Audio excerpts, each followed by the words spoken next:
अवी को जब होश आया तब उसने अपने आप को हॉस्पिटल के बेड पर पाया। उसे कुछ समझ नहीं आ रहा था और इसीलिए वो इधर उधर देखने लगी।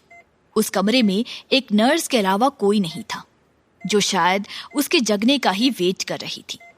अवी ने उसे देखा और उठकर बैठ गई। नर्स ने जब देखा कि अवी को होश आ गया है तब उसने पूछा, आप ठीक है Mrs Singh? Are you feeling better? Avi ने जवाब दिया, yes I am feeling better. ये कहते ही अवी फिर से इधर उधर देखने लगी, इस उम्मीद से कि शायद अर्थ बाहर हो। अवी की इस फीलिंग को समझते हुए नर्स ने उससे कहा, मिस्टर सिंह को अर्जेंट कॉल आया था इसलिए वो चले गए। अवी ने आगे कुछ बोलना चाहा पर वो चुप ही रही और थोड़ी देर बाद कुछ सोचते हुए कहा, अब क्या मैं अब घर जा सकती हूँ? नर्स बोली, हाँ मैं मिस्टर सिंह को बता देती हूँ कि आपको होश आ गया है। आप अपने पैर पर वेट मत डालिएगा और इस बात का पूरा ख्याल रखिएगा कि इसमें पानी ना जाए। अवी ने उसके जवाब में हाँ में अपना सिर हिला दिया, जिसे देख नर्स बाहर चली गई ताकि वो अर्थ को कॉल करके अपडेट दे सके। नर्स के जाने के बाद अवी ने अपना फोन निकाला और किसी को मैसेज सेंड कर दिया। उसके बाद उसने अपने राइट पैर को देखा जिसमें पट्टी बंधी हुई थी। उसने अपना सिर झटका और उतरकर ऐसे ही बिना किसी सहारे के चलने लगी। वो ऐसे चल रही थी जैसे उसे अपने दर्द से फर्क ही नहीं पड़ रहा हो। हॉस्पिटल से बाहर निकलते ही उसने देखा कि वहां पर एक काली गाड़ी खड़ी थी। उसने बैक सीट का डोर खोला और अंदर बैठ गई। उसके अंदर बैठते ही गाड़ी वहां से चली गई। नर्स जब अंदर आई तब उसने देखा कि अवी वहां नहीं थी। उसे लगा अवी वॉशरूम गई होगी, लेकिन थोड़ी देर तक वेट करने के बाद भी अवी बाहर नहीं आई। तब उसने अंदर जाकर चेक किया और देखा कि अवी वहां भी नहीं थी। उसे वहां ना पाकर नर्स हैरान रह गई और जल्दी से अर्थ को कॉल करके सब बता दिया। अर्थ ने जब ये सुना तब उसका दिमाग खराब हो गया और उसने गुस्से में टेबल पर हाथ से जोर से मारते हुए खुद से कहा, ये लड़की भी ना, मैं इसे छोड़ूंगा नहीं। क्या उसे पता नहीं कि वो उसे ऐसी हालत में अकेले आते किसी ने देख लिया तो घर में सब उससे सवाल जवाब करने लगेंगे, और अगर उसने सबको सब कुछ बता दिया तो नहीं, उस लड़की का कोई भरोसा नहीं है, वो बहुत शातिर औरत है। अर्थ ये सब सोचते हुए जल्दी से सिंह मेंशन के लिए निकल गया। अर्थ जब घर पहुंचा तब उसने अवी को देखा जो धीरे धीरे मेंशन की तरफ ही बढ़ रही थी। अर्थ अपनी रोल्स रॉयल कार को अपने पोर्च में पार्क करने के बाद जल्दी से भागकर अवी के पास गया और उसके बाह को कसकर पकड़ लिया। फिर उसके बाद गुस्से से अपनी तरफ खींच लिया। अर्थ ने अवी को इतनी कसकर पकड़ा था कि अवी के मुंह से आह निकल गई। अर्थ के अचानक से अपनी तरफ खींचे जाने की वजह से वो उसके सीने से जोर से जा टकराई। अवी जल्दी से दूर हटने लगी पर उसने उसके दूसरे बाह को भी कसकर पकड़ लिया और उसकी आंखों में घूरने लगा और दांत पीसते हुए कहा, तुम ये सब करके क्या साबित करना चाहती हो? थोड़ी देर और हॉस्पिटल में नहीं रह सकती थी? अवी ने कुछ नहीं कहा और वो अर्थ से दूर होने की कोशिश करने लगी। उसे ऐसा करते देख अर्थ ने अवी को अपनी बाहों में उठा लिया। उसके ऐसा करते ही अवी कसमसाने लगी। उसे बहुत दर्द हो रहा था, लेकिन अर्थ को इससे कोई फर्क नहीं पड़ रहा था। अर्थ ने अवी को घूर कर देखा और कहा, चुपचाप ऐसे ही रहना, एक अच्छी वाइफ की तरह। अर्थ के ऐसा करते ही अवी एकदम शांत हो गई। अर्थ उसे ऐसे ही अपनी बाहों में उठाए अंदर चला गया। जैसे ही अर्थ अंदर पहुंचा वैसे ही साक्षी जी ने अर्थ को अवी को उठाकर लाते हुए देखा। तब वो काफी घबरा गई और वो पूछने लगी, क्या हुआ बेटा?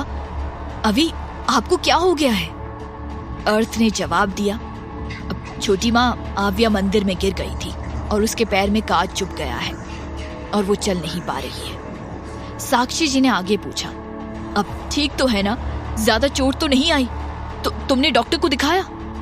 अर्थ ने कहा, हाँ वो ठीक है, हम हॉस्पिटल से ही आ रहे हैं। साक्षी जी ने आव्या के पैर को देखा और कहा, अरे बेटा ये तो बहुत गहरी चोट आई है।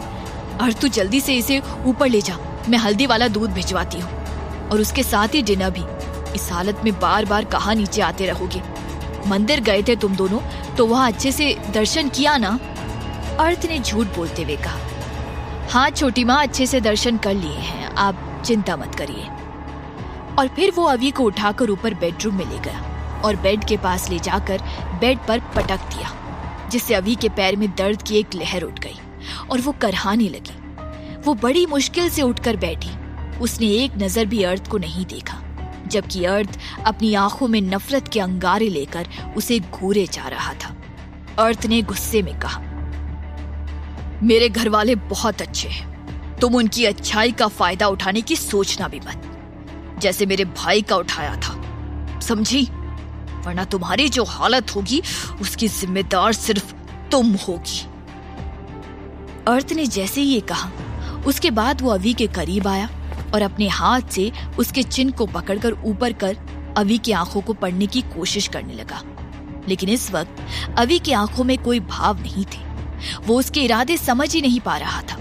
इसलिए वो कहने लगा, मुझे पता है इस मासूम और भोले चेहरे के पीछे कितनी शातिर और घटिया चेहरा छुपा है। तुम सबको बेवकूफ बना सकती हो, लेकिन मुझे नहीं। तुमने अपनी शादी के बहुत सपने सजाए होंगे ना। अब जब तुम्हारी शादी मुझसे हो गई है, तब मैं ये मेक श्योर करूंगा कि हर एक दिन तुम्हारे लिए नरक से भी बदतर हो। आई प्रॉमिस यू कि मैं तुम्हें चैन से जीने नहीं दूंगा। इतना बोलने के बाद उसने झटके से उसके चिन्ह को छोड़ दिया और बाथरूम में चला गया। उसके जाते ही अवी ने लापरवाही से अपना सिर झटका और बोली, इट्स रिडिकुलस पर्सन। फिर वो बेड से नीचे उतरी और फिर अपने आप को मिरर में देखा और अपने माथे पर अपनी उंगली फिराते हुए बोली, ओह नो, अब मुझे ये सब भी करना पड़ेगा। अवी जल्दी जल्दी अपनी ज्वेलरी निकालने लगी। जैसे ही उसने अपनी सारी ज्वेलरी निकाली, वैसे ही उसे डोर नॉक होने की आवाज सुनाई दी। उसने जाकर डोर ओपन किया तो उसने देखा कि साक्षी जी खाने का प्लेट और हल्दी वाला दूध लेकर वहां खड़ी थी। उसने अवी से कहा, अरे बेटा, तुम अपने पैरों को क्यों तकलीफ दे रही हो? अर्थ को बोल देती, वो खोल देता दरवाजा। अवी ने जवाब दिया, वो बाथरूम में है। साक्षी जी अंदर आ गई और कॉफी टेबल पर खाने का प्लेट और हल्दी वाला दूध रखते हुए कहने लगी, अच्छा ठीक है, पर अपने पैर को ज्यादा तकलीफ मत देना। मैंने डिनर लगा दिया है, तुम डिनर कर लेना। अर्थ तो नीचे आ जाएगा। अवी ने हाँ में सिर हिला दिया। तब साक्षी जी ने कहा, यहाँ पर किसी से डरने की कोई जरूरत नहीं है, समझी? सब अपने ही हैं। आओ यहाँ बैठो। साक्षी ने देखा कि वो नहीं बैठ रही है। तब उसने खुद ही उसे जबरदस्ती सोफे पर बिठाया और तब तक वही रही जब तक अवी ने अपना पूरा खाना खत्म नहीं किया। खाना खत्म होने के बाद साक्षी वहां से जाने लगी, लेकिन वो दरवाजे के पास रुकी और अवी से कहा, याद से सोने के टाइम वो दूध पी लेना, समझ गई ना? अवी ने एक स्माइल पास किया तो साक्षी जी ने उसके सिर पर हाथ फेरकर चली गई। अवी ने बाथरूम की तरफ देखा और बोली, ये इतनी देर से क्या कर रहा है बाथरूम में? इतनी देर तक कौन नहाता है? फिर उठकर अपने लगेज के पास गई और खोला और अपने कपड़े निकाले और लगेज बंद कर फिर बेड के पास गई और बैठकर वेट करने लगी। और वेट करते करते वो सो गई। अर्थ बाथरूम से बाहर आया तो उसकी नजर आराम से सोती अवी पर पड़ी। वो टॉवल से अपने गीले बालों को सुखाते हुए आ रहा था। वो टॉवल गुस्से में फेंक दिया और बेड के पास गया। फिलहाल वो घूरने के अलावा कुछ नहीं कर सकता था। फिर वो डिनर करने नीचे चला गया। अवी की आंख नहीं खुली, वो सो चुकी थी। कुछ देर बाद अर्थ डिनर करके वापस आया और अवी को घूरने लगा। फिर अपने स्टडी रूम में चला गया। कुछ घंटे बाद काम खत्म करके आया और बेड की दूसरी साइड लेट गया और ब्लैंकेट ओढ़ लिया। अर्थ को अभी भी नींद नहीं आ रही थी। ऊपर से उसके दिमाग की उथल पुथल बढ़ने लगी थी। कुछ देर बाद वो अवी की तरफ मुंह करके लेट गया और करवट बदलते ही उसकी नजर अवी की पतली गोरी सुंदर कमर पर पड़ी। उसकी बेचैनी बढ़ गई। उसने नजरें हटा ली, पर उसकी आंखों के सामने अवी की कमर ही आ रही थी और उसकी बेचैनी बढ़ती जा रही थी। उसने अपनी आंखें बंद कर ली, पर कोई फायदा नहीं, और उसने अपनी आंखें खोल ली और अवी को देखा जो सीधी लेटी थी। अर्थ उसे स्कैन करने लगा। फिर उसके होठों पर एक शैतानी मुस्कान खिल गई और उसने अपनी टी शर्ट निकाल कर फेंक दी और आगे बढ़कर अवी के पल्ले को खींच लिया, जिससे अवी की नींद खुली और उसने अर्थ को बिना टी शर्ट के देखा तो वही जम गई। जब उसकी नजर अपने पल्ले पर गई जो अर्थ के हाथ में थी, वो कुछ रिएक्ट करती उससे पहले अर्थ उसके ऊपर आ गया और उठने का मौका नहीं दिया। अवी ने स्लीवलेस डीप बैग ब्लाउज पहन रखा था और पीछे जिप लगा था और सामने का गला भी थोड़ा डीप था। अवी के होंठ डर की वजह से सूख रहे थे। वो कुछ कहना चाहती थी पर कह नहीं पा रही थी। अर्थ बोला, इतनी खूबसूरत हो, चलो अब कल की तरह मत करना, बीवी हो मेरी, अब फिजिकल रिलेशन तुम्हारे साथ नहीं बनाऊंगा तो किसके साथ बनाऊंगा।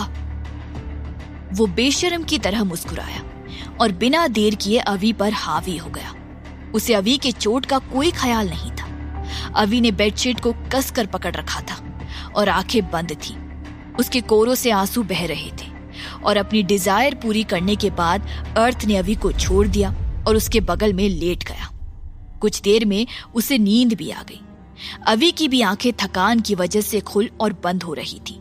उसने खुद को ब्लैंकेट से कवर कर लिया और सो गई। अर्थ ने उसे उठने लायक नहीं छोड़ा था। वो सो गई थी। सुबह जब अर्थ की नींद खुली तो उसने खुद को अवी से चिपक कर सोता हुआ पाया तो हैरान रह गया। वो गहरी नींद में सो रही थी। उसका चेहरा बहुत मासूम था। वो उसे देखने लगा। इस वक्त दोनों के शरीर पर सिर्फ एक ब्लैंकेट ही था। उनके कपड़े बेड के चारों ओर बिखरे पड़े थे। अर्थ की नजर अवी के गर्दन से होते हुए सीने तक गई। अवी के कोमल शरीर पर उसके दांतों के निशान थे। फिर उसकी आंखें बड़ी हो गई और उसने पूरे ब्लैंकेट हटाकर अवी का पैर देखा। उसे बहुत बुरा लग रहा था। उसने उसके पैर को छूने के लिए हाथ बढ़ाया ही था कि रुक गया और अपने कपड़े पहनकर बाथरूम में चला गया। और अवी जो सो रही थी उसकी नींद उसके फोन की रिंगटोन से खुल गई। उसने लेटे लेटे ही साइड टेबल से फोन को उठाया और कॉल रिसीव किया। वो चुप थी। उसका चेहरा सीरियस लग रहा था। उसने एक हाथ से फोन पकड़कर कान के पास लगा रखा था और दूसरे हाथ से ब्लैंकेट को पकड़कर उठकर बैठ गई। अचानक से उसके चोटिल पैर में दर्द की लहर उठ गई और उसके चेहरे पर दर्द दिखाई देने लगा। वो बोली, ओके, आई एम रेडी, हमें रिस्क लेना ही पड़ेगा। उसने फोन काट दिया और अपने कपड़ों को उठाया और अपने पैर को देखने लगी। पट्टी खून से लाल हो गया था। उसने निराशा से अपना सिर झुका लिया। तभी बाथरूम का दरवाजा खुला। अवी ने सिर झुकाई रखा था। अर्थ बाथरोब पहनकर बाहर आया। उसने अवी को देखा और कुछ नहीं कहा और टॉवेल उसके ऊपर फेंक कर चेंजिंग रूम में चला गया। अवी टॉवेल को घूरने लगी और फिर टॉवेल को पकड़ा और पहन लिया और बेड से नीचे उतरी। उसका पैर दर्द कर रहा था। उसने फोन बेड पर ही रख दिया और लंगड़ाते हुए बाथरूम की तरफ जाने लगी। अर्थ उसे चेंजिंग रूम के दरवाजे के पास खड़ा होकर देख रहा था, या कहो गुस्से में घूर रहा था। अवी बाथरूम के अंदर चली गई। अर्थ वापस अंदर चला गया। अवी ने देखा कि बाथरूम में फर्स्ट एड किट का बॉक्स रखा हुआ था। अवी ने नहीं में सिर हिला दिया।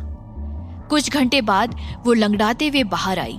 अर्थ कॉफी पी रहा था। डोर ओपन होने की आवाज सुनकर उसने सिर उठाकर देखा। उसे सबसे पहले अवी के खूबसूरत लंबे पतले पैर दिखाई दिए। अवी ने बाथरोब पहन रखा था। गीले बाल, बालों से टपकता पानी। अर्थ एक पल के लिए उसे देखता रह गया। वो एक पैर पर खड़ी थी। उसने पट्टी बांध ली थी, जिसे परफेक्ट बांधा देखकर वो हैरान हो गया। वो लंगड़ाते हुए अपने लगेज के पास गई। उसके पास 4 लगेज थी जो वो अपने साथ लाई थी और वो चारों ब्लैक कलर में थी और मेटल की बनी हुई थी। उसने एक का लॉक खोला और बैठकर अपने कपड़े निकाले और लगेज बंद करने लगी। अर्थ गुस्से में बोला, चेंजिंग रूम में तुम्हारे लिए नए कपड़े हैं और अपना सामान चेंजिंग रूम के किसी कोने में रखो।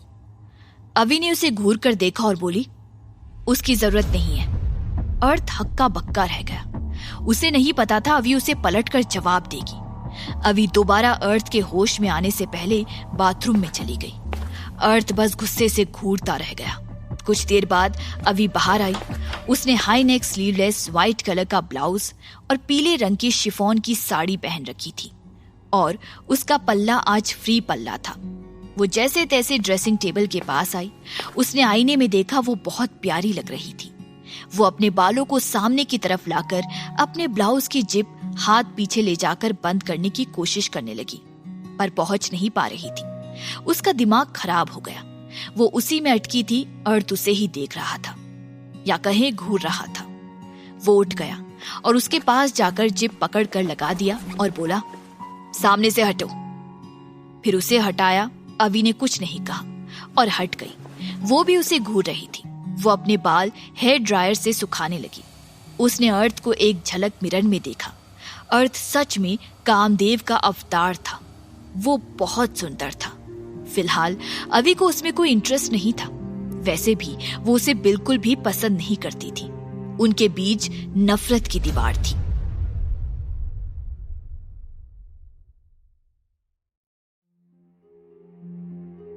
अवी उससे नफरत नहीं करती थी, बस उसे पसंद नहीं करती थी, जबकि अर्थ उससे बेहिसाब नफरत करता था। फिर भी उनके बीच अब रिश्ता बन चुका था, जिससे वो आजाद नहीं हो सकते थे। बाल सुखाने के बाद उसने कंघी करने के लिए कंघी लिया और कंघी करने लगी। अर्थ उसे मिरर में घूर रहा था। वो हैरान था। आव्या जिस तरीके से कंघी कर रही थी, लग ही नहीं रहा था कि उसे अपने बालों से कोई लगाव है। वो बड़ी बेरहमी से कंघी कर रही थी। कंघी करने के बाद अवी को महसूस हुआ कि अर्थ उसे काफी देर से घूर रहा है, तो उसने नजरें उठाकर उसे देखा। अर्थ इतना बेशरम था कि वो घूर ही रहा था। अवी का भी दिमाग खराब हो गया। वो बोली, अब ऐसे घूर क्या रहे हो, हटो। उसने उसे सामने से हटाया और कंघी ड्रेसिंग टेबल पर रख दिया और जाने लगी, तो अर्थ ने उसका बाह पकड़ लिया और अपनी तरफ खींच लिया। अवी की मुट्ठियां भींच गई। वो अर्थ को जलती नजरों से देखते हुए बोली, क्या कर रहे हो, छोड़ो मुझे। अर्थ उससे अपने आप से सटाते हुए बोला, तुमने अपना रंग दिखाना शुरू कर दिया। ये तुम्हारा घर नहीं है, ये मेरा घर है और यहाँ तुम मेरे हिसाब से रहोगी। ये सुनकर अवी बोली, मैं तुम्हारी कोई गुलाम नहीं हूं और मैं क्यों रहूं तुम्हारे हिसाब से। अर्थ के हाथ उसके बाजू पर कसने लगे। अवी को दर्द होने लगा। अर्थ गुस्से में दांत पीसते हुए बोला, सिंदूर लगाओ, मंगलसूत्र पहनो, हाथ में चूड़ियां पहन लो। अवी उसे हक्की बक्की होकर देखने लगी। वो कुछ कहती उससे पहले अर्थ ने उसकी मांग में अच्छे से सिंदूर भर दिया और बोला, दिखना चाहिए सबको, यू आर मैरिड। फिर ड्रेसिंग टेबल पर रखा मंगलसूत्र उठाया और अवी के गले में पहनाते हुए बोला, दोबारा ऐसी गलती नहीं होनी चाहिए, समझी। अवी उसे घूरने लगी तो अर्थ ने उसका चेहरा अपने हाथों से दोनों गालों को पकड़कर ऊपर किया और कहा, तुम्हारा कोई भरोसा नहीं है ना, क्या पता मुझे धोखा दे दो मेरे पीठ पीछे। फिर वो जानबूझकर चुप हो गया। अवी गुस्से में बोली, यू नो व्हाट, तुम्हें ना पागल खाने में होना चाहिए। वो उसके हाथ को हटाने की कोशिश करने लगी तो अर्थ ने उसकी बाजू छोड़ी और कमर को कसकर पकड़ लिया और खुद से चिपका लिया। अवी उसकी इस हरकत से अनकंफर्टेबल हो गई। अर्थ बोला, मेरे साथ रिलेशन बनाने के बाद भी अनकंफर्टेबल मतलब मुझे ज्यादा मेहनत करनी पड़ेगी ताकि तुम जल्दी से प्रेग्नेंट हो जाओ और मुझे छोटा अहम मिल जाए और तुमसे पीछा छूट जाए। अवी खुद को उससे छुड़ाने की कोशिश करने लगी, पर अर्थ की पकड़ बहुत मजबूत थी। अर्थ उसे अपनी बाहों में स्ट्रगल करते हुए देखकर खुश हो रहा था और फिर अचानक उसने अपनी होठ अवी के होठों पर रख दिया। अवी के होश उड़ गए। वो बर्फ की तरह जम सी गई और अर्थ उससे बहुत ही रफली अग्रेसिव होकर किस करने लगा। वो उसे डीप किस कर रहा था। बेचारी अवी, जिसका इन सबसे दूर दूर तक कोई रिश्ता नाता नहीं था, उसे सांस लेने में तकलीफ हो रही थी। वो छटपटाने लगी, लेकिन अर्थ ने उसे नहीं छोड़ा। अवी का फेस गुस्से से लाल हो गया था। फाइनली कुछ देर बाद अर्थ ने अपनी किस खत्म की और उससे दूर होते ही अवी जल्दी जल्दी सांसें लेने लगी। वो लगभग बेहोश होने की कगार पर थी। अर्थ ये देखकर हैरान था। तभी पीछे से आवाज आई, सॉरी बट मैंने देख लिया। ये सुनकर दोनों चौंक गए और पीछे देखा। पीछे रूम के अंदर बिना नॉक किए आनित घुस आया था। वो बोला, आदत नहीं हुई है ना, अगली बार ध्यान रखूंगा। सॉरी अब मैं चलता हूं, आप लोगों की क्वालिटी टाइम खराब कर दिया। फिर वो बिना कुछ सुने भाग गया। अवि ने भी खुद को छुड़ा लिया और उससे दूर होकर उसे घूरने लगी। उसका चेहरा टमाटर की तरह लाल हो गया था और वो बहुत गुस्से में लग रही थी। अर्थ ने उसे इग्नोर किया और अपना कोट उठाया और पहनने लगा। फिर अपने आप को मिरर में देखने लगा। उसने 3 पीस बिजनेस ब्लैक सूट पहन रखा था। शर्ट के 2 बटन खुले थे जिससे उसका चेस्ट दिखाई दे रहा था। वो किसी सुपर मॉडल से कम नहीं लग रहा था। वो बिल्कुल परफेक्ट था। वो खुद को निहार रहा था। अवि ने बेमन से हाथों में बैंगल्स पहनी और लंगड़ाते हुए रूम से बाहर निकली। वो स्टेयर्स के पास पहुंच गई और उतरने के लिए पैर रखा ही था कि किसी मजबूत बाहों ने उसे उठा लिया। अवि अचानक से होश में आई और हड़बड़ा कर देखा। अर्थ ने उसे उठा रखा था। वो मुस्कुराहट के साथ बोला, तुम क्या मुझे बुरा पति साबित करना चाहती हो? वो उतरने लगा। अवि बस उसे मन में गालियां दे रही थी। नीचे डाइनिंग टेबल पर सब उनका ही वेट कर रहे थे। देखकर वो लोग मुस्कुराए, पर 2 लोग थे जो उन्हें घूर रहे थे। एक अर्थ की बुआ कोसी जी थी और दूसरी उनकी खूबसूरत बेटी राइमा थी। कोसी जी राइमा की शादी अर्थ से कराना चाहती थी और राइमा अर्थ के लिए पागल थी। वो दिखाती नहीं थी, वो बहुत ज्यादा गुस्से में थी। अंदर ही अंदर अवि से जल रही थी। अर्थ ने अवि को चेयर पर बिठाया। फिर दोनों ने सबको गुड मॉर्निंग विश किया। ओमकार बोले, बेटा अब तुम्हारा पैर कैसा है? अगर अर्थ अच्छे से ख्याल नहीं रख रहा है तो शिकायत कर सकती हो। ये सुनकर आनित बीच में ही बोला, बड़े पापा, भाई परफेक्ट सन और परफेक्ट हस्बैंड है, दी मिस्टर परफेक्ट वन। अवि मन में बोली, शिकायत फिलहाल इस आदमी की सही जगह ये घर नहीं बल्कि पागल खाना है। फिर वो स्माइल करते हुए बोली, कंप्लेन करनी जैसी बात नहीं अंक। ये कहते कहते चुप हो गई और बोली, आई मीन पापा। ये सुनकर तेज बोले, जब तक तुम्हारा पैर ठीक नहीं हो जाता ज्यादा काम मत करना। सर्वेंट है और अपना काम अपने पति देव से करवा लेना। ये सब सुनकर सभी हंसने लगे। नीवी बोली, भाई करेंगे ना। वैसे भाभी आपको पहले से ही पसंद थी या? अविका बोली, कहीं आपने जानबूझकर तिकड़मबाजी तो नहीं की ना? देखने जाने के पहले तो नुक्ताचीनी कर रहे थे, भाभी को देख भी नहीं रहे थे, मना कर रहे थे, पर देखने के बाद जल्दी से हाँ कह दिया। हाँ बोलो भाई, बोलो बोलो। अर्थ बोला, ऐसा कुछ नहीं है। फिर उसने ब्रेकफास्ट पहले अवि के लिए निकाला, फिर अपने लिए। अवि मन में बोली, ऐसे प्रिटेंड करता रहा तो इसे तो दुनिया का सबसे अच्छा पति का खिताब मिल जाएगा। फिल्म में काम क्यों नहीं करता ये? दादी बोली, पैर की चोट की वजह से तुम दोनों का हनीमून कैंसिल हो गया बेटा। साक्षी बोली, माँ आप बेचारे को क्यों परेशान कर रही हैं? कोई बात नहीं, ठीक होने के बाद चले जाएंगे। 1 हफ्ते के लिए नहीं, 4 हफ्ते के लिए। अर्थ बोला, उसकी जरूरत नहीं है छोटी माँ। आनित बोला, हाँ मम्मी, बेडरूम काफी है। फिर अर्थ को आंख मारी। कोसी जी मुंह बनाकर बोली, बहू हो तो क्या, संस्कार नहीं है? मैं तुम्हारी बुआ सास हूं, मेरे पैर नहीं छुए। दादी बोली, कोसी उसे पैर में चोट लगी है। कोसी बोली, माँ पैर में चोट लगी है ना, हाथ तो ठीक है, और चोट लगी भी है या नहीं, या बहाना बना रही है, काम ना करना पड़े इसीलिए। अवि ने उन्हें तिरछी नजर से देखा। वो मन में दांत पीसते हुए बोली, बुढ़िया तुझे वक्त आने पर बताऊंगी मैं कितनी संस्कारी हूं। राइमा गौर से अवि को स्कैन करने लगी। उसे अवि की खूबसूरती से जलन हो रही थी और अर्थ का अवि का इतनी केयर करना उसके तन बदन में आग लगा रहा था। तेज बोला, वो क्या है ना कोसी, आव्या के कमर में भी दर्द है, अर्थ ने उसकी कमर तोड़ दी है। कोसी चुप हो गई। वैसे बात सही थी, अवि के कमर में दर्द हो रहा था। अर्थ बेड पर बहुत बेरहम था। कोसी चुप हो गई। सबने ब्रेकफास्ट किया। ओमकार जी बोले, बेटा आव्या को भी ऑफिस विजिट कराने ले जाओ। सिया बोली, हाँ बेटा ये अच्छा रहेगा। कोसी जी बोली, वहां काम करेगा या फिर बीवी को गोद में उठाकर घूमेगा? अर्थ बोला, डोंट वरी बुआ, मेरी बीवी है, मैं जिंदगी भर भी उठाकर रखूंगा। अवि मन में बोली, तुम्हारी गोद में कौन रहना चाहता है? दादी बोली, चलो बेटा कम से कम तुम घर तो जल्दी आओगे, टाइम दोगे वरना बस काम काम। अर्थ कुछ नहीं बोला, फिर अवी को उठाया और अपने साथ ले गया। रायमा बेचारी जो रोज जबरदस्ती अर्थ के साथ ऑफिस जाती थी, पर आज बस देखती रह गई। आनित भी अपनी कार से ऑफिस चला गया। ओमकार और तेज भी चले गए। अवी चुपचाप बैठी थी कार में। अर्थ लैपटॉप में काम कर रहा था। अवी मन में बोली, इसके ऑफिस में जाकर क्या करूंगी। फिर उसने विंडो का कांच नीचे किया और बाहर झांककर देखने लगी। बेचारी बोर हो रही थी। ऑफिस में अर्थ उसे अपने प्राइवेट दूसरे रास्ते से, अपने प्राइवेट लिफ्ट से उसे अपने कैबिन में ले आया और उसे काउच पर पटकने ही वाला था कि उसका पीए नितिन उसे ग्रीट करते हुए बोला, गुड मॉर्निंग सर।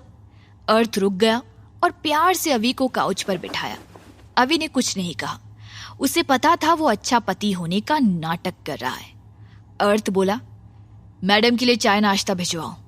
नितिन ने अवी को देखा, वो चौंक गया और बोला, यस सर, अंतरा मैडम आपका वेट कर रही है। अर्थ बोला, ओके। नितिन बोला, 1 घंटे बाद मीटिंग है डिजाइनिंग डिपार्टमेंट के साथ। अर्थ बोला, फिर अवी को देखकर बोला, बोर लगे तो मैगजीन पढ़ लेना। अवी मन में बोली, उसमें कौन सा खजाना मिलेगा। फिर भी उसने हाँ में सिर हिला दिया।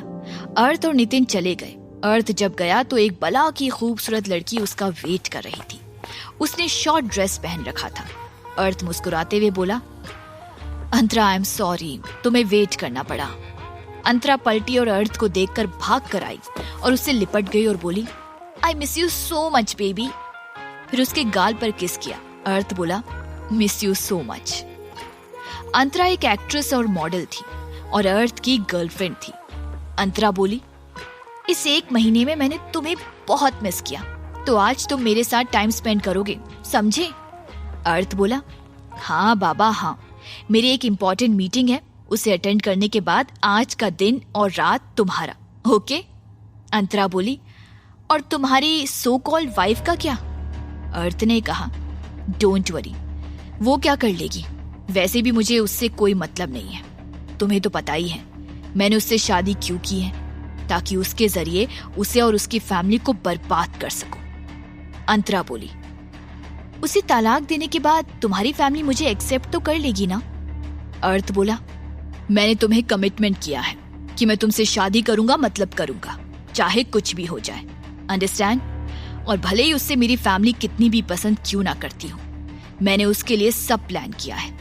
जब मैं सेटिस्फाइड हो जाऊंगा कि मेरा बदला पूरा हो गया है, तो मैं उसके लिए ऐसी सिचुएशन बना दूंगा जिससे मेरी फैमिली उससे नफरत करने लगेगी और खुद ही मेरा तलाक करवाएगी। डोंट वरी, तुम वेट करो, मैं मीटिंग जल्दी खत्म करके आऊंगा। उसने उसके माथे को चूम लिया और चला गया। उसे नहीं पता था कि दूर से ही ओमकार जी और अवी देख रहे हैं, तेज भी देख रहे थे।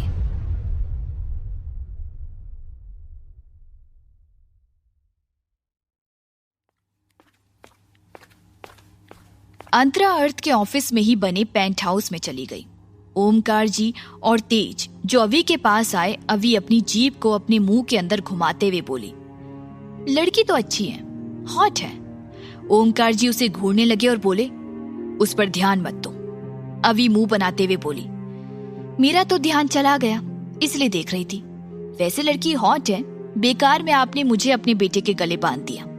तेज जी बोले, अवी ने उन्हें देखा और बोली, ओके, तो प्लान स्टार्ट करें। आपका बेटा फिलहाल अपनी गर्लफ्रेंड के साथ बिजी होगा, मेरे पास अच्छा मौका है। ओमकार जी बोले, बी केयरफुल। फिर अवी उन दोनों के साथ चली गई। अर्थ ने मीटिंग खत्म की और अंतरा के साथ चला गया। उसके साथ मूवी, फिर शॉपिंग, फिर बाहर लंच और डिनर और क्लब गए। अंतरा के वापस आने की खुशी में पार्टी थी, तो अर्थ ने पी रखी थी और अंतरा ने भी। रात के 1 बजे अंतरा को सेफली उसके घर छोड़कर वो घर आया। सब सो चुके थे। अवी कुछ देर पहले अपने कमरे में पहुंची थी। वो अपने हाथों से चूड़ियां निकाल कर रखते हुए बोली, अच्छा हुआ राक्षस नहीं है। फिर वो बाथरूम में शावर लेने चली गई और नहाकर बाथरोब पहनकर बाहर आई। उसी वक्त अर्थ अंदर आया। अवी चौंक गई और बोली, मुझे तो लगा था आज नहीं आएगा। अर्थ लड़खड़ाते हुए उसके पास आया। वो अवी से चिपक गया और बोला, यू आर सो हॉट। अवी जम गई थी। अर्थ उससे लिपटा हुआ था। अवी बोली, ओह नो। फिर उसने उसे धक्का दिया और अर्थ सीधे फ्लोर पर गिर गया। अव्या ने उसे उठाया। नशे में होने के कारण अर्थ को होश नहीं था। अर्थ को बेड के पास ले गई और बेड पर बिठाते हुए खींच कर बोली, क्या मुसीबत है। उसने अर्थ का कोट, हाफ कोट निकाला और उसके जूते भी। तभी अर्थ बोला, मुझे गर्मी लग रही है। उसने शर्ट के 2 बटन खोले। अवी बोली, सो जाओ। फिर उसने उसे बेड पर गिरा दिया। अर्थ नाराज होकर बोला, तुम बहुत बुरी हो। अवी उसके दोनों पैर बेड पर रखते हुए बोली, वो तो मैं हूं, अब सो जाओ। अर्थ बोला, तुम भी सो जाओ, साथ में सोएंगे, आओ। उसने अवी को बेड पर खींच लिया। अवी उसके बगल में गिर गई और चिल्लाते हुए बोली, पागल आदमी। अर्थ जो नशे में था उसने बाथरोब का फीता खोल दिया। अवी उसे घूर कर देखने लगी। वो बोला, मैंने कहा था ना साथ में सोएंगे। अवी उसका हाथ झटक कर वापस फीता बांधने लगी तो अर्थ बच्चे की तरह नाराज हो गया और उठकर आलती पालती मारकर बैठ गया और बोला, यू। अवी भी उठकर बैठ गई थी। वो बोली, हश दिस किड। वो उसे लिटाते हुए बोली, सो जाओ। अर्थ ने वापस बाथरोब का फीता खोल दिया और बच्चे की तरह ताली बजाते हुए बोला, हो गया, चलो साथ में सोते हैं। अवी उसे छोड़कर बाथरोब संभाल रही थी। वो बोली, नशे में धुत होने के बाद भी इसे मेरे साथ सोना ही है। उसने अर्थ को देखा जो खुश था। उसके मुस्कुराने से उसके गालों पर डिंपल पड़ रहे थे और वो बहुत प्यारा लग रहा था। अर्थ ने उसे बेड पर खींच लिया और उसके ऊपर आ गया और उसे अच्छे से समझाते हुए बोला, मुझे मेरा बेबी जल्दी चाहिए ना, तो मेहनत ज्यादा करनी पड़ेगी। अवी बोली, दिमाग खराब है तुम्हारा, हटो और चुपचाप सो जाओ। वो उसे दूर करने लगी तो अर्थ का चेहरा लटक गया। वो चुपचाप उसके बगल में लेट गया और खुद से ही बोला, चुड़ैल। फिर अचानक उसकी आंखें खुशी से चमक उठी। वो अवी से चिपकते हुए, बेबी। अवी हैरान होकर देखने लगी। अर्थ बोला, ज्यादा परेशान नहीं करूंगा, पक्का, लेट्स डू इट। वो अवी को परेशान करने लगा। वो नशे में धुत था, सो जाएगा। अवी सोच रही थी, उसे भी नींद आने लगी थी, पर अर्थ सोने का नाम नहीं ले रहा था। अवी झुंझला कर बोली, चुप, एकदम चुप, सो जाओ। अर्थ सैड हो गया और बोला, तुम बहुत बुरी हो, बहुत बुरी हो। तुमने मेरे भाई को मार डाला। तुम सिर्फ शक्ल से सुंदर हो। वो उसे बुरा भला कहने लगा। 2 घंटे बाद अवी ने अर्थ को देखा जो उससे चिपक कर सो रहा था। उसने अवी को बहुत परेशान कर दिया था। अवी की पलकें भारी हो रही थी। वो मन में बोली, ये आदमी, अगर मेरे मकसद की मंजिल तुमसे होकर नहीं जाती तो तुमसे शादी करने की नौबत नहीं आती और ये सब नहीं करना पड़ता। फिर उसे भी नींद आ गई। वो हिल भी नहीं पा रही थी। सुबह के 7 बज रहे थे और दोनों नहीं उठे थे तो सिया जी उन्हें बुलाने आ गई और डोर जो हल्का सा ओपन था उसे देख वो बोली, डोर ओपन है, दोनों कहीं गए हैं क्या? वो डोर ओपन करके अंदर आ गई और जब वो चलकर अंदर आई उनकी नजर उन दोनों पर पड़ी। फिर बेड पर ना चाहते हुए भी वो अपनी नजर नहीं हटा पाई। वो पूरी तरह से हैरान थी और उन्हें शर्म भी आ रही थी। अवी ने खुद को और अर्थ को अच्छे से ब्लैंकेट से कवर कर रखा था। अर्थ उससे छोटे से बच्चे की तरह चिपक कर सो रहा था। फिर सिया जी बाहर निकल आई और बोली, कम से कम डोर बंद कर सकते थे। उन्होंने डोर बाहर से बंद कर दिया। उन्हें पता था अर्थ आधी रात को घर आया था, मतलब उन्हें उठने में बहुत टाइम लगेगा, इसलिए वो चली गई। वो मन ही मन खुश होते हुए बोली, मतलब बहुत जल्द गुड न्यूज सुनने को मिलेगा। दिन के 10 बजे कोसी जी राइमा से बोली, आज अर्थ को ऑफिस नहीं जाना क्या? जाओ उठाने। राइमा बोली, ओके मम्मी, और भागकर ऊपर गई और डोर खोलकर अंदर घुसते ही चिल्लाई, अर्थ, अर्थ। वो अंदर गई पर सामने का नजारा देखकर वो हैरान रह गई। उसकी आवाज सुनकर दोनों उठ गए थे। जल्दी से उठने के चक्कर में ब्लैंकेट के खींचातानी में एक दूसरे के करीब थे। अवी ने खुद को ब्लैंकेट में लपेट रखा था। जबकि अर्थ के शर्ट के बटन खुले होने की वजह से उसका सीना दिखाई दे रहा था। दोनों एक दूसरे के बहुत करीब थे। अर्थ ने राइमा को देखा जो जलन और नफरत से उन्हें देख रही थी। अर्थ को गुस्सा आ गया। वो चिल्लाकर बोला, क्या घूर रही हो? और तुम्हें नहीं पता क्या मेरी शादी हो गई है? ऐसे ही आ गई। राइमा बोली, ऑफिस के लिए लेट। बीच में ही अर्थ बोला, बॉस मैं हूं, नहीं जाना है या जाना मेरी मर्जी। एंड घूरना बंद करो और निकलो अभी। मेरा मन मेरी बीवी के साथ टाइम स्पेंड करने का है। Get out. राइमा अवी को जलती आंखों से देखते हुए पैर पटकते हुए चली गई तो अर्थ वापस बेड पर लेट गया। अवी का दिमाग खराब हो गया था। वो ब्लैंकेट के साथ ही उठने लगी तो अर्थ ने अपने लंबे हाथों से उसे पकड़कर बेड पर खींच लिया और बोला, जा रही हो तो मेरे लिए कॉफी ले आना और ब्लैंकेट छोड़ कर जाओ। अवी ने घूर कर अर्थ को देखा जो सो गया था, इसलिए वो बाथरूम में चली गई। ब्रश और फ्रेश होने के बाद अच्छे से नहाया और बाथरोब पहनकर बाहर आई अपने कपड़े लेने के लिए। उसने अपने कपड़े लगेज से निकाले और बाथरूम में वापस चली गई और पहन कर आई। उसने आज ब्लू कलर की साड़ी पहन रखी थी और व्हाइट हाई नेक ब्लाउज पहन रखा था। वो मिरर के पास गई और जल्दी जल्दी चूड़ियां पहन रही थी, जिसकी आवाज सुनकर अर्थ उठ गया और अवी को देखने लगा। उसकी नजर अवी की खूबसूरत पतली कमर पर अटक गई थी। अवी को महसूस हुआ उसे अर्थ घूर रहा है, पर उसने इग्नोर किया और मंगलसूत्र पहनने के बाद सिंदूर लगाने लगी। अर्थ उसे घूर ही रहा था, अब अवी से रहा नहीं गया। बेचारी को घूरने वाले लोग पसंद नहीं है ना, इसीलिए वो पीछे पलटी और बोली, क्या घूर रहे हो? अर्थ बेशर्मी से बोला, तुम्हारी कमर को।